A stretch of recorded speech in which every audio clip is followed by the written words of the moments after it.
여러분 행복하세요? 여러분 행복하셨으면 좋겠습니다. 주님의 사랑으로 여러분들 삶 안에 행복이 넘쳤으면 좋겠습니다.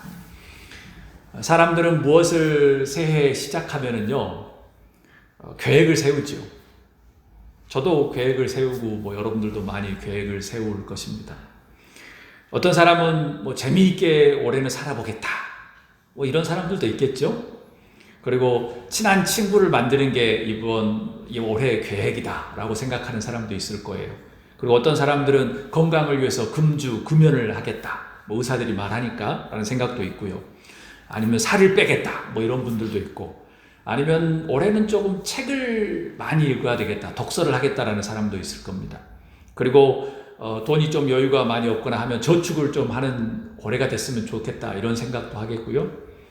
또 어떤 사람들은 글을 많이 안 적어서 글하고 너무 멀면 그래도 일기를 좀 적어서 조금 더 생각이 깊어지면 좋겠다라는 사람도 있을 겁니다.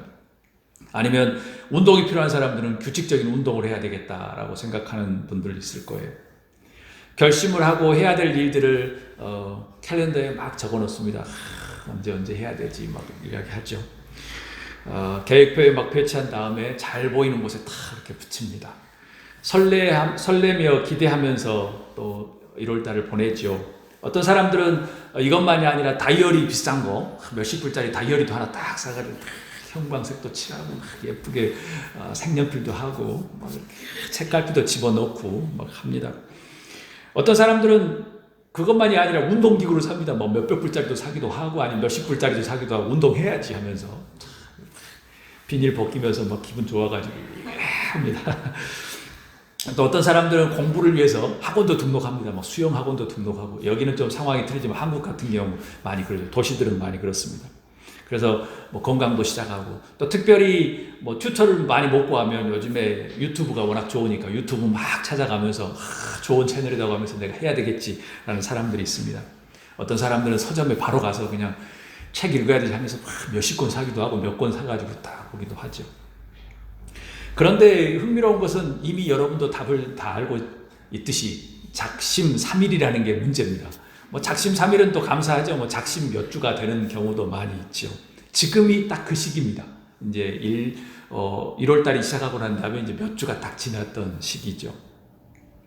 그러다가 이제 계획을 수정합니다. 그래, 나한테는 좀 다른 일이, 바쁜 일이 많아 하면서 자녀들 때문에 바빠 하면서 이제 수정을 하고 좀 이제 길을 좀 다른 쪽으로 가게 됐죠. 슬그머니 꽁무니를 메고 이제 목표도 좀 희미해지기도 하고, 내년으로 넘겨야지 하면서 이제 열심히 본업에 충실해야 되지라고 생각합니다. 당연히 그런 계획들처럼 신앙생활도 우리가 1년을 계획합니다. 또 그러면서 올해는 또 어떻게 신앙생활 해야 되지라면서 우리들 생각하죠. 근데 신앙생활은 중요한 원칙들이 조금 있습니다. 그렇죠? 여러분들에게는 어떤 그런 원칙들과 신앙생활을 계획하고 계십니까? 이것은 다이어리나 스마트폰 달력에 기입하는 것과 좀 다릅니다. 여타의 다른 계획들과 비교할 수가 없어요. 신앙이란 인간의 영혼과 생명과 그리고 가족의 행복과 인생의 방향이 결정되는 것이기 때문에 우리가 조금 계획을 세워가지고 형광펜 한 다음에 조금 희미해져서 꽁무니 빼듯이 없어지고 이런 문제가 아니라는 겁니다. 다 함께 우리 5절, 6절 말씀을 한 목소리로 읽도록 하겠습니다. 아브라함이 그의 아내 사레와 조카 롯과 하란에서 모은 모든 소유와 얻은 사람들을 이끌고 가나안 땅으로 가려고 떠나서 마침내 가나안 땅에 들어갔더라. 6절. 아브라함이 그 땅을 지나 세겜 땅 모래 상수리 나무에 이르니 그때 가나안 사람이 그 땅에 거주하였더라. 아멘. 아브라함은 온 가족들과 함께 가나안 땅에 도착합니다. 그가 하나님 약속만 믿고 가족을 이끌고 이동한 거리는 어느 정도일까요? 우르에서 하란까지 직선거리로 1040km입니다. 그럼 마일로 아시겠죠? 마일은 제가 보기에는 아마 제가 살고 있는 파나마시티에서 애틀란타 찍고 오는 거리이지 않을까 싶네요. 가나안 땅에서 또 세겜까지는 직선으로 거의 630km입니다. 거의 한 400마일 왔다 갔다 하겠죠. 제가 여기서 교회 왔다가 가는 거리 정도 될 겁니다. 7시간 반, 8시간 운전해야 되니까. 세겜 땅은 모래의 상수리 나무가 있는 곳입니다. 아주 중요합니다. 이스라엘 사람에게는 아주 중요한 곳이에요. 그 땅에는 가나안 사람들이 살고 있습니다. 보통 우리가 생각하기에는 어떤 땅을 주신다고 말하면 모든 조건이 완벽하게 준비된 곳을 원합니다. 그것도 하나님이 주신 것인데 당연하겠지요. 그런데 아브라함이 도착한 가나안 땅에는 미안하게도 이미 그쪽 주인들이 살고 있었습니다. 그러니까 참 애매한 부분이 있죠. 만약 여러분이라면 어떤 기분이 들겠습니까? 사람들이라면 아마 저와 같은 사람들이라면 원망과 불평이 나오는 것이 정상일 겁니다. 하나님이 가라고 해서 도착한 곳인데 아브라함은 그렇지만 불평하지 않았습니다. 분명히 아브라함 자신도 황당하지 않았을까요? 저 같으면 많이 황당했을 것 같아요. 괜히 길을 떠났다고 생각했을 수도 있겠죠. 머릿속에. 장장 1000마일이 넘는 거리, 그 거리를 해서 왔는데 이미 그곳에서는 사람들이 살고 있었다는 겁니다. 그런데 불평과 원망과 분석과 평가하는 그런 어떤 머릿속 그런 것이 아니라 아브라함은 성서에 아무 말이 없었습니다. 성서는요, 머릿속에 이상한 생각을 하면 많이 기록합니다. 정확하게 기록합니다. 그런데 아브라함은 아무 생각이 없었습니다. 대신에 무언가를 하나님을 향하여 하게 됩니다. 다 함께 우리 7절 말씀을 읽도록 하겠습니다. 여호와께서 아브라함에게 나타나 이르시되 내가 이 땅을 내 자손에게 주리라 하신지라 자기에게 나타나신 여호와께 그가 그곳에서 제단을 쌓고 아멘. 세겜 땅에 이르러서 하나님께서 분명히 기다렸을 거예요. 아브라함이 불평을 할까? 불평을 하지 않을까? 좀 텀이 있었겠죠. 그런데 아무 말이 없었습니다. 그래서 하나님이 급하셨는지 아니면 못 참으셨는지 아니면 답을 주시면서 나타나십니다. 내가 너의 자손에게 이 땅을 주겠다라고 말씀하십니다. 기쁜 아주 행복한 하나님의 음성이 들립니다. 여러분 기쁘게 느껴지세요? 여러분은 신앙이 좋으시는 천만의 말씀이에요. 아니 이미 땅 다 차지하고 있는데 누가 기뻐요 지금? 하나님이 뭔가 새 집을 확 그냥 빈 땅에 주셨어도 지금 믿을까 말까 할 세상인데 아무것도 없는데 지금 이미 다 차지하고 있는데 뭐가 기분이 좋아요? 현실은 만만치가 않는 겁니다. 아마 아브라함이 기가 막혀서 말이 안 나왔지 않았을까 라는 추측도 해봅니다. 왜냐하면 아브라함도 사람이니까.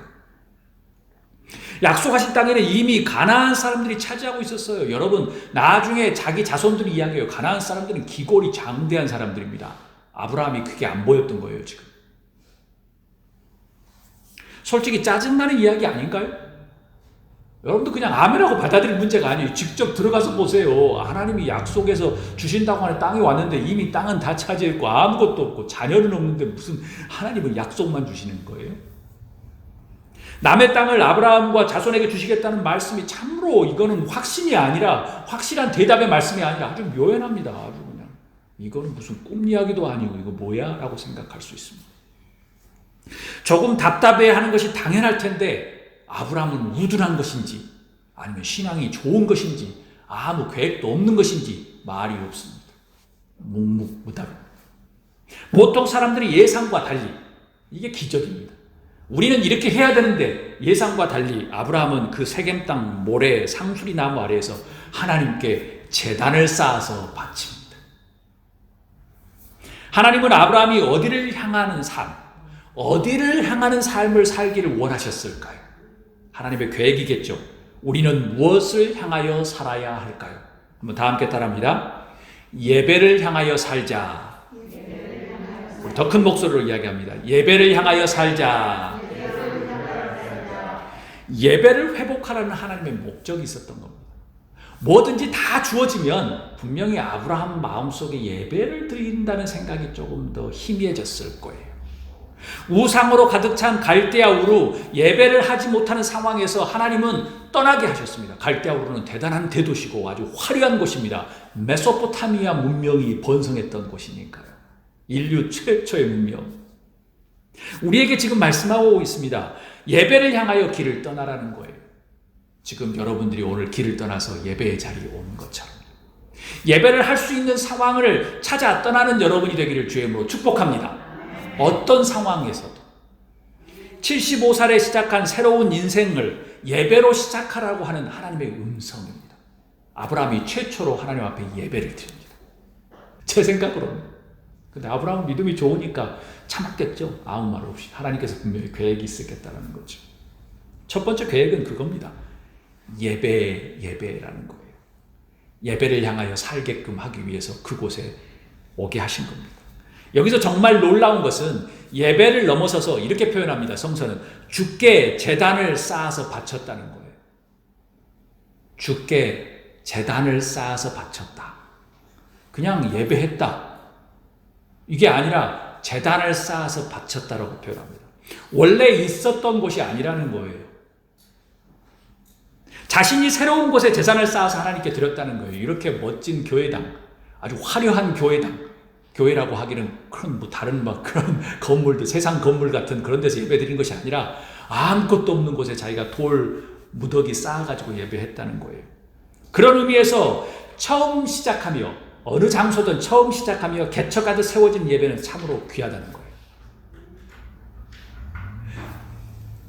하나님이 기뻐하시는 예배가 된다는 말씀입니다. 순전해지기 때문에 그래요. 그 예배는 더욱 진실하고 솔직한 예배가 되기 때문에 그래요. 잘 세워지고 화려한 건물 안에 있는 예배, 잘 차려진 레스토랑과 홀에서 참여하는 예배, 발 꼬면서 그냥 편안하게 산다. 이것과 아무것도 없는 그냥 황무지 같은 데 쌓아서 올려서 드리는 예배를 어떻게 똑같다고 할 수 있어요? 제가 봐도 틀린데? 당연히 하나님이 기뻐 받으실 수밖에 없다는 겁니다. 사랑하는 여러분, 어떠한 상황일지라도 예배를 향하여 사는 여러분이 되기를 주의 이름으로 축복합니다. 원하거든 다 갖춰져 있는 아주 편안한 곳이 아니라 무엇인가도 하나라도 두 개라도 쌓을 수 있는, 아브라함처럼 쌓아서 올릴 수 있는, 그건 제가 말하는 건 물질만이 아니에요. 무엇인가 순전하고 하나님이 기뻐하시는 예배를 회복하는 여러분이 되기를 주의 이름으로 축복합니다. 처음으로 하나님께 바쳤던 제단이 세겜이라는 곳이에요. 이 세겜은 참 중요해요. 아무것도 없었던 곳에서 쌓아서 올렸던 그 제단이 나중에 이스라엘에 엄청난 영적인 전통이 흘러가는 곳이 됩니다. 이곳은 모래 상수리 나무가 있는 곳이에요.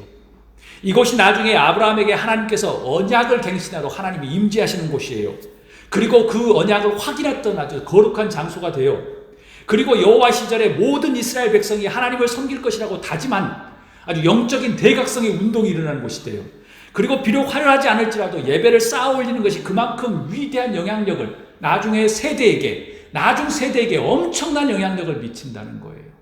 이미 분명히 그때 당시에도 가나안 사람들이 있는 좋은 집, 그런 데서도 예배할 수 있었겠지요. 그런데 아무것도 없는 황부지에서 쌓아 올렸는데 나중에 그 영적인 전통이 이스라엘에 쫙쫙쫙 흘러가게 되는 것입니다. 여러분, 여러분의 삶과 우리 교회와 여러분의 삶의 자리들이 초라하다고 생각하지 마세요. 아브라함의 마음을 생각해 보세요. 가라고 했는데 왔는데 기골이 장대한 가나안 사람들이 땅 자체하고 다 차지하고 자기는 도망자, 피난인처럼 그 척박한 곳에서 쌓아 올렸던 그 심정, 얼마나 마음이 아팠겠습니까? 초라하다고 생각하지 마세요. 가나안이 자리하고 있는 곳에 이방인으로서 예배하는 아브라함은 겉으로 보기에 초라했지만 하나님 보시기에는 아주 기쁨으로 받는 엄청 위대한 예배였어요. 그래서 그 전통이 수백 년, 수천 년을 흘러가게 되는 겁니다. 여러분이 드리는 지금의 예배를 향하여, 그리고 여러분의 눈물의 기도, 여러분의 그 정말 조마조마함이 하나님 앞에 서 있는 그 마음, 그것은 분명히 여러분들 후대에게, 여러분 자손들에게, 그리고 여러분이 주님을 만날 때까지도 엄청난 영향력으로 나타나리라 저는 믿습니다. 아멘. 예배를 향하여 사는 여러분들, 여러분의 신앙의 여정을 축복합니다. 그래서 여러분들을 환영합니다. 예배하러 오신 여러분을 진심으로 환영합니다. 우리 다 함께 우리 8절 말씀 읽도록 하겠습니다. 거기서 베델 동쪽 산으로 옮겨 장막을 치니 서쪽은 베델이요 동쪽은 아이라. 그가 그곳에서 여호와께 제단을 쌓고 여호와의 이름을 부르더니. 아멘. 베델 동쪽 산으로 옮겨 장막을 쳤다고 하는데 그거는 뭐 차 타고 10분 거리가 아니에요. 차 타고 10분도 가족들 다 이끌고 뭐 가축들 이끌고 가려면 꽤 오래 걸리고 힘들지요. 그런데 거기를 또 옮기고 난 다음에 뭘 했습니까? 장막을 치고 또 하나님 앞에 제단을 올렸어요. 제단이 있던 건물이 아니라 또 쌓아서 올린 겁니다. 베델의 동쪽은 산간 지방이에요. 제 생각에 그랬었던 것 같아요. 이미 좋은 땅은 다 가나안 사람들이 다 차지했기 때문에 갈 수 있는 곳이 산골밖에 없었지 않을까? 베델과 아이 사이에 자리를 잡습니다. 그곳에서도 그는 제일 먼저 무엇을 했나요? 제단을 쌓아서 하나님께 바칩니다. 베델과 아이라고 하니까 그곳은 좀 큰 도시잖아요. 그 도시들은 못 살고 갈 수가 없으니까 이미 차지했으니까 중간에 산골에 지금 올라간 겁니다. 그리고 난 다음에 할 수 있는 게 오로지 예배밖에 없어요. 근데 하나님은 그걸 원하셨죠. 예배하기를 원하신 거예요. 아브라함의 예를 통해서 우리는 무엇을 향하여 살아야 할까요? 우리 다 함께 한 목소리로 따라해 보겠습니다. 우선순위를 향하여 살자. 우선순위를 향하여 살자는 거예요. 여러분의 우선순위는 무엇입니까? 우리 포스트 오피스 가면 priority라고 있잖아요. 여러분의 우선순위는 무엇입니까? 아브라함은 왜 그렇게 가는 곳마다 예배를 드렸을까요? 할 일 없어서요? 아마 예배 드리지 않으면 그는 죽을 수밖에 없다는 그 절박한 상황이었지 않을까요? 희망이 거기밖에 없어서지 않을까요? 신앙을 떠나서 심리적으로 참으로 외롭고 두려운 상태는 아니었을까요? 저는 100% 공감합니다. 하나님께서 원하신 것이기도 하지만 저의 머리를 불현듯 드는 생각은 이거예요. 위험천만한 시대에 이주자로서 피난민처럼 도망자로 아주 이주처럼 마이그런트처럼 살아가는데 가족들도 거느리고 가축도 거느려야 하는데 얼마나 위험천만하고 마음이 아프고 힘들고 두려웠을까요? 그래서 그는 예배를 드릴 수밖에 없었던 거예요. 그래서 하나님이 그 화려한 갈대아 우르를 떠나고 그때 당시 2층 집이 있었대요. 고고학자들의 발굴에 의하면. 우리나라는 뭐 몇백 년 전도 2층 집 찾기가 힘든데 우리나라 조선 땅에. 근데 벌써 뭐 4,000년, 3,000년 전에 그냥 2층 집이 있었던 갈대아 우르를 떠나서 빈 땅, 황무지로 보낸 거예요. 왜요? 우선순위를 알게 하기 위해서. 저는 아브라함의 마음을 너무나도 잘 이해해요. 제가 서울에서 뉴욕으로 갈 때 11년 전에 갔거든요. 갔을 때 지금까지 11년 동안 살아오면서 아브라함의 심정이 이해가 돼요. 순간순간 우리 가족들을 어떻게 잘 보호할 건가? 우리 교회를 잘 보호할 것인가? 어떻게 하면 또 공부를 잘 마칠 수 있을까? 여러 가지 생각들. 아, 내가 이게 우리 땅이 아니구나. 살고 있지만 영어도 해야 되지, 또 돈 생각해야 되지. 한국에 있었으면 얼마나 편해요. 그 스트레스의 8, 90%는 없는 거 아니에요. 어디를 가나 우리 땅인데, 뭐 이런 생각. 뭐 지금이야 미국이 정말 편하지만, 아마 아브라함의 심정을 저는 너무나도 100% 공감해요. 얼마나 힘들었을까. 무법천지 시대죠. 그런 무법천지 중에서 아브라함은 오죽했을까요? 그러니 당연히 우선순위가 너무나도 명확하죠. 그래서 하나님이 그곳에 보내신 거예요. 미국의 선조들인 청교도들 믿음으로 위험천만하게 신대륙에 도착한 거예요. 여러분 신대륙이니까 지금 대단한 것처럼 보이시죠? 그때 당시 최고의 도시는 런던, 파리예요. 세계 최고의 도시를 버리고 아주 무지몽매한 동물들 천국이고 아무것도 없는 이 신대륙에 목숨 걸고 온 거예요. 배 타고 와서 거의 3분의 1은 와서 몇 년을 다 죽고. 힘든 개척자의 삶이었지만 현실에 굴복하지 않고 신앙의 자유를 위해서 온 것은 그들에게 우선순위는 뭐였어요? 예배의 자유였거든요. 돈이 아니었어요. 돈은 이미 개척이 되고 난 다음에 서부를 향해서 금을 캐러 가는 거지, 처음에 이쪽에 뉴욕 이쪽에 동부에 오는 사람들은 금이 아니에요. 돈이 아니에요. 신앙의 자유. 내 마음대로 좀 믿고 싶다라고 하는 신앙의 자유, 그거 하나였다는 거예요. 우선순위를 잊지 않고 그들은 마을 중앙에, 마을에 잘 보이는 곳에 예배당을 짓고 예배하는 것에 정말 집중했습니다. 하나님은 아브라함이 고향 갈대아 우르를 떠나게 하신 후에 그의 삶의 우선순위를 갖기를 원하신 거예요. 즉 우선순위를 향하여 살기를, 떠나기를 원하셨던 거예요. 그 우선순위는 무엇입니까? 물질, 돈이 아니라 영적인 삶을 추구하는 것, 영적인 것을 추구하는 삶을 원하셨던 거예요. 즉 예배 중심의 삶이겠죠. 기도 중심의 삶이겠죠. 하나님의 임재를 경험하는 삶의 중심이겠죠. 바쁘고 두렵다고 걱정된다고 정신없이 살지 말고 그 상황에서도 우선순위를 항상 기억하라고 하는 하나님의 메시지가 있었겠지요. 아마도 바쁜 사업, 바쁜 인간관계 때문에 아마 갈대아 우르에 있었으면 하나님을 예배하지 않았을 거예요. 왜냐하면 아브라함의 아버지는 우상을 판매하는 사업가였으니까, 잘 사는 가족이었기 때문에. 믿음의 조상으로 세우기 위해서 하나님은 아브라함을 역경과 힘든 시기를 거치게끔 지금 광야로 밀어붙이신 거예요. 왜요? 우선순위를 정확하게 알게 하기 위해서. 그래서 이스라엘 사람들이 우선순위가 명확한 거예요. 그들은 무조건 예배하는 거예요. 아침에 일어나서 하나님 말씀 무조건 암송하고 하는 거예요. 그 줄기에서 나왔던 모슬렘, 그 사람들은 누가 뭐래도 그냥 길바닥에서도 무조건 예배하는 거예요. 그런데 하나님을 믿으며 따라가고 있다고 하는 미국과 한국은 이게 머리가 너무 커져가지고 이제 예배를 안 하는 거죠. 나중에 삼키기 당할 겁니다. 역사는 항상 그렇게 돌고 도니까요. 여러분의 우선순위는 무엇입니까? 여러분들의 가문과 자녀 교육의 우선순위는 무엇입니까? 여러분들의 신앙의 우선순위는 무엇입니까? 누구에게나 우선순위를 결정하게 되면 그것을 향하는 삶을 살려고 노력합니다. 우리가 새해 첫 번째 계획을 세우면 그렇듯이요. 비록 지키는데 힘이 들고 어려울지라도 향하는 삶을 포기하지 말아야 합니다. 그래야지 도달할 수 있으니까요. 운동이야 좀 안 할 수도 있죠. 그렇지만 우리의 신앙생활은 우리의 생명과 영혼과 우리의 모든 행복이 달려있기 때문에 그래요. 우리의 우선순위를 향하는 삶이 나중에 얼마나 큰 영향으로 우리 자신과 그 다음에 우리 자녀들에게 미칠지 우리는 잘 모르기 때문에 그래요. 미국과 한국이 그 전형적인 예예요. 신앙의 선조들의 영적인 삶의 시작, 그리고 그들의 예배의 시작, 교회의 시작은 우리가 상상할 수 없는 역사로 나타나요. 미국이 세계 최고의 패권의 국가가 되고 그 무지몽매했던, 변변한 화장실도 없어가지고 길가에 다 싸고 다니고 다 버렸던 그 대한민국, 그 조선 땅 어디 있는지도 모르고 지금도 어디 있는지도 모르는 사람도 많은데 그 나라가 세계 10대 대단한 나라로 되어졌던 건 다 누구 때문에 그래요? 누구 때문에? 신앙의 선조들이 얼마만큼 열심히 목숨을 걸면서 기도하며 예배를 시작했느냐에 따라 타는 거예요. 그들이 곧 복덩이였고 그들이 자신이 기꺼이 말씀하셨던 복의 통로로 아브라함처럼 살아갔던 삶입니다. 겉모습으로 보아서 무모한 행동이지만 신대륙을 향하여 그들은 우선순위 영적인 예배를 해보기 위해서 이 땅에 왔어요. 그렇게 신대륙 위에 미국이 세워진 겁니다. 아브라함에게 베델이란 곳은 제단을 쌓는 아주 예배의 장소입니다. 하나님의 임재를 경험하는 장소입니다. 그렇게 후세들에게는 거룩한 땅이 됩니다. 아브라함뿐만 아니라 후세들에게도 영적인 고향이 됩니다. 아브라함이 세웠던 제단은 나중에 자신의 손자 야곱에 의해서 다시 세워집니다. 야곱이 자기 외삼촌 집에서 일 갔다가 한 20여 년 일하다가 다시 돌아오면서 뭐라고 이야기해요? 베델로 올라가자. 베델이 어디예요? 아브라함 자기 할아버지가 지금 제단을 쌓아서 예배했던 곳이에요.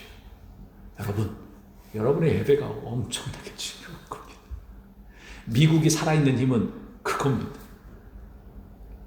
어떤 의미입니까? 우선순위를 향하는 삶을 살자는 거예요. 다른 것들이 많이 있지만 그래도 우리의 우선순위가 딱 정해지면 그거 하나는 좀 지켜보려고 노력하자는 거예요. 그게 중요하다는 거예요. 하나님의 임재를 회복하자, 예배를 회복하자, 하나님의 성전을 회복하자라는 말씀입니다.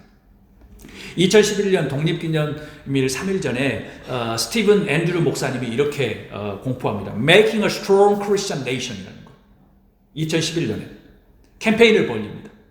미국 교회들이 하나님의 통치하심을 견고히 세우고 건국의 아버지들을 기억하고 국가적인 언약의 기도에 동참하기 위해서 촉구합니다. 무너져가는 어떤 미국의 유산과 죄악들은 모두 하나님을 떠나서 일어난 것이라고, 도덕적인 타락에서 나와야 된다고 각성하는 목소리입니다.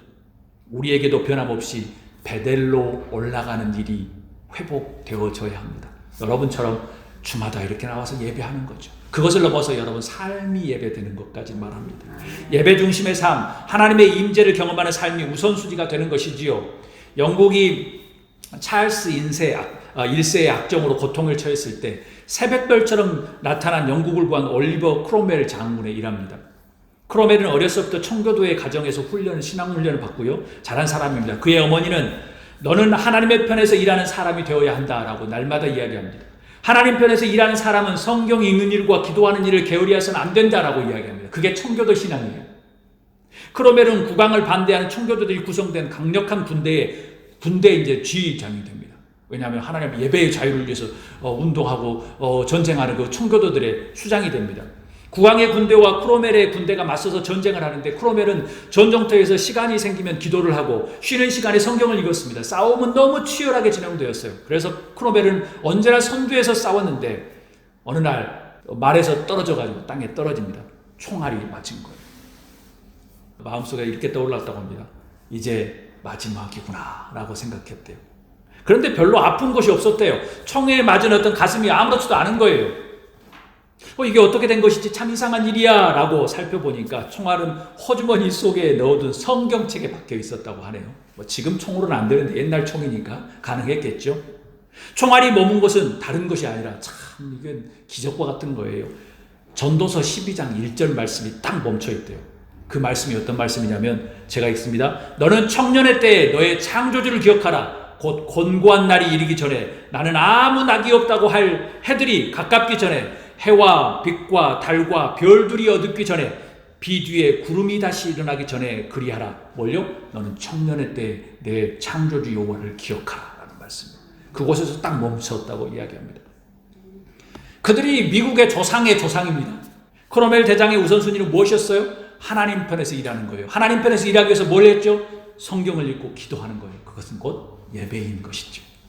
성경과 기도보다 앞서지 않는다는 거예요. 여러분, 하나님을 향한 우선순위를 갖는 여러분이 되기를 주의 이름으로 축복합니다. 저는 여러분에게 이렇게 말씀드리고 싶습니다. 영적인 삶, 예배 중심의 삶, 그리고 하나님의 임재를 경험하는 삶, 그것을 여러분의 최고의 우선순위로 삼는 여러분이 되기를 주의 이름으로 축복합니다. 아브라함이 세겜과 베델에 도착했을 때 제일 먼저 한 것은 제단을 쌓는 것이었어요. 그것은 곧 우선순위였기 때문에 예배를 드리는 것이죠. 하나님의 임재를 경험하고 싶은 거예요. 혹시 답답하게 보일 수도 있을 거예요. 아니 바쁜데 전화 받기도 바쁘고 정신없는데 공부하기도 바쁜데 왜 이런 걸 해야 되지? 그렇지만 제가 여러분들에게 말씀드립니다. 그것은 최선의 방법이고 최고의 방법입니다. 미국의 유명한 대학의 소수지만 몇 퍼센트, 어떤 데는 거의 20%, 10%는 다 주이십니다. 그들은 기도하고 말씀 읽고 항상 이번 달이 되면 어디 말씀 읽고 다음 달 되면 어디 말씀 읽고 항상 그렇게 살아갑니다. 무슬림은 할 말 없고요. 당연하고요. 수업 시간에도 사업하면서 수천만 불 계약서를 써도 그 시간이 되면 무조건 땅에 엎드려서 기도합니다. 당연히 부디즘은 당연하고요. 부디스트는. 다 함께 우리 한번 9절 말씀을 읽도록 하겠습니다. 점점 남방으로 옮겨갔더라.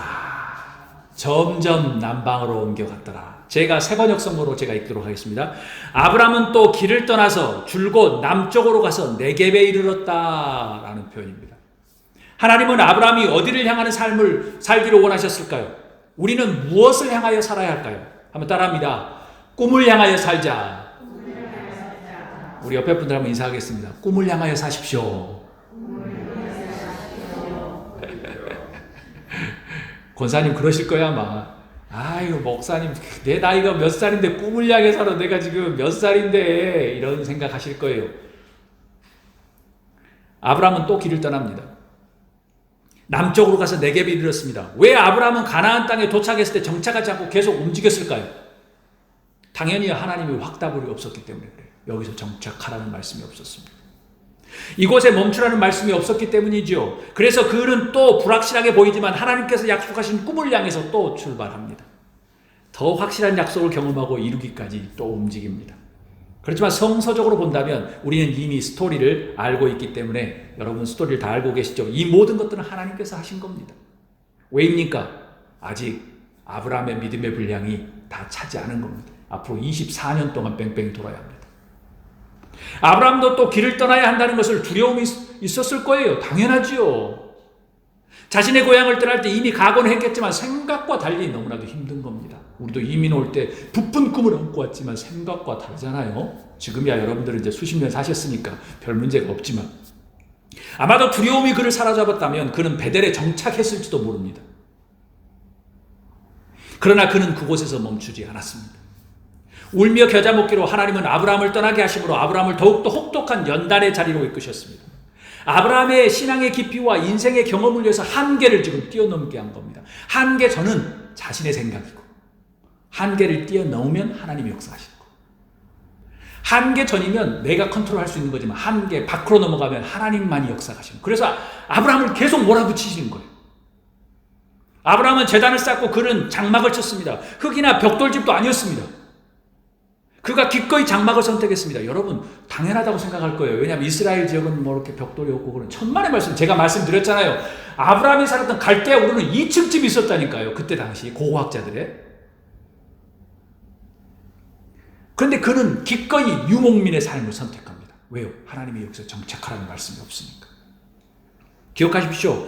만약 그가 그곳에서 베델에서 정착하려고 했으면 그는 아마 돌과 흙과 벽돌을 만들어 쓴 겁니다. 왜요? 그는 75년 동안 대화려한 최고의 도시 갈대아우르에 산 사람인데, 경험이 있는데 그거 하나 못 만듭니까? 75살까지 살았는데. 우상을 팔았던 사업가의 아들이었는데 75살까지. 그런데 왜 그는 장막을 선택할 수밖에 없었을까요? 그는 하나님이 주신 꿈을 향하여 살고 있기 때문에 그렇습니다. 하나님이 정착하라는 말이었기 때문에 또 가게 된 겁니다. 개인적으로 꿈을 향하여 살자는 이렇게 저는 바꾸고 싶습니다. 이렇게 바꾸고 싶어요. 신앙의 완주를 향하는 삶. 신앙의 완주를 향하는 삶. 여러분 이미 끝이 아닙니다. 아브라함은 75세에 부르고 난 다음에 이삭을 준다고 말씀하셔서 하나님이 나타나실 때 24년 옵니다. 그리고 난 다음에 이삭이 커가지고 이삭이 장작을 메고 모리아산에 올라가서 죽으려고 할 때 그 다음에 하나님이 뭐라고 이야기한 줄 아세요? 너가 이제 나를 신뢰하는 줄 알았다고 표현하는 거예요. 여러분과 저는 아직 많이 멀었습니다. 아브라함의 신앙의 여정으로 생각합니다. 여러분들의 신앙을 존중하고 존경합니다. 그렇지만 주님을 만나는 날까지 우리는 아직 멀었습니다. 당연히 여러분보다 제가 나이가 젊기 때문에 저는 더더욱 먼 겁니다. 여러분들에게 말씀드립니다. 신앙의 경주를 완주하는 삶, 신앙의 경주를 완주하는 삶, 그 꿈을 향해 사는 여러분이 되기를 주의 이름으로 축복합니다. 그래서 기꺼이 노마드가 되는 겁니다. 기꺼이 유목민이 되는 겁니다. 그는 새로운 땅과 미래를 위해서 정착하지 않았습니다. 하나님의 확답이었기도 했지만 그에게 이런 생각을 가지고 있지는 않았을까요? 높이 쌓고 화려하게 꾸미는 것, 무엇인가 현명하게 보이죠. 자신은 75년 동안 그렇게 살았으니까, 대사업가의 아들로 살았으니까. 장기적으로 보면 그게 좋은 것이라고 생각할 수도 있었겠죠. 그렇지만 애가 이제 75세 때 하나님의 삶을 살면서 이게 그렇게 대단하다는 삶이 아닌 것을 알게 된 거예요. 그래서 기꺼이 장막을 선택하고 이제 유목민이 되는 겁니다. 그는 이미 다 화려한 삶을 살아봤기 때문에 영적인 갈증을 해결하지 못하는 것을 이미 알고 있었던 거예요. 물질이 그것을 넘어설 수 없다는 걸. 그래서 그는 멈추어 정착하는 삶 대신 하나님의 인도하심을 따라 노마드, 유목민이 기꺼이 된 겁니다. 말씀 마칩니다. 인생은 유한합니다. 인생은 유한해요. 누구도 장담하며 살 수 없기 때문에 인간의 숙명이고 또 인간의 때로는 꿈이며 비전이도 됩니다. 우리는 빈손으로 와서 빈손으로 하나님 앞에 갑니다. 가지고 갈 수 있는 게 없습니다. 오로지 가지고 갈 수 있는 것은 우리들의 기억과 우리들의 했던 행위들만. 우리가 가진 것들은 가볍게 할 필요가 있습니다. 아브라함이 화려한 대도시에서 이제 다 버리고 떠돌이처럼 유목민으로 살았던 것처럼. 이건 물건을 넘어서 세상에 집중하고 붙들고 있는 것들에서 자유하게 가벼워지라는 말씀입니다. 여러분들의 자녀들이 여러분들이 쓰던 거 다 버릴 겁니다. 가지고 있는 건 몇 개 없을 거예요. 그리고 여러분들의 손주 손녀가 되면 여러분들의 이름도 기억하기 쉽지 않을 겁니다. 그 순간도 기억하지 못합니다. 제 딸도 지금 20살인데 여행 갔던 거 물어보면요 기억을 못합니다. 당연히 나이 들면 기억할 수 없습니다. 우선순위가 어디에 있느냐에 따라서 땅에 소망을 두는 삶인가 아니면 천국에 소망을 두는 삶인가 딱 구별이 되죠. 하나님께서는 아브라함처럼 지금 이 시대에 종교놀이를 하는 종교인이 아닌 참된 신앙인을 찾고 있는 겁니다. 그래서 몰아붙이는 겁니다. 만약 여러분들이 지금 황무지처럼 힘든 인생을 살고 있다고 하면 이렇게 기억하시면 됩니다. 오케이, 하나님께서 지금 나를 만나려고 하시는 거구나. 그리고 여러분 주변에 힘든 인생을 살고 계시거더라 여러분 친구 중에 부러워하십시오. 하나님께서 지금 역사하고 있구나. 나는 너무 편안해. 하나님이 멀어주고 있구나 라고 생각하시면 됩니다. 종교인이 아닌 신앙인이 되어야 합니다. 참된 신앙인은 예배를 향하는 삶, 영적인 삶을 향하는 삶입니다. 신앙적으로 우선순위를 향하는 삶을 살아가는 걸 말합니다. 예배를 중심하는 삶, 하나님의 임재를 중심하는 삶, 그것을 경험하는 거예요. 참된 신앙인은 꿈을 향해서 움직이는 겁니다. 막 담도 높이 싸고 집을 높이 싸고가 아니라 항상 움직이는 겁니다. 이사를 가라는 말씀이 아니에요. 신앙적으로 나태해지지 않게끔 움직이는 거예요.